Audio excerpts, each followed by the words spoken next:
थोडा वेळ शांत बसा. आज स्वामी तुमच्यासाठी एक खूप मोठा आणि मनाला स्पर्श करणारा संदेश घेऊन आले आहेत. कधीकधी आपल्याला असं वाटतं की नशीब आपल्या बाजूने नाही.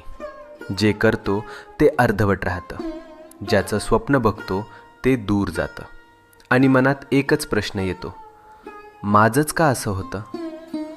पण आज स्वामी सांगतात, तुला जे हवं आहे ते तुला मिळणारच आहे.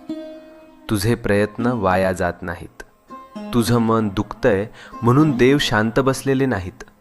ते फक्त योग्य वेळ बनवत आहेत. तुझ्या आयुष्यातून अडथळे शांतपणे दूर होत आहेत. तुला दिसत नाहीये, पण परिस्थिती तुझ्या बाजूने फिरते आहे. ज्याला तू डिले समजतोस ते खरं तर प्रोटेक्शन आहे. तू विचार करतोस, मीच का स्ट्रगल करतोय? हे माझ्याच आयुष्यात का होतंय?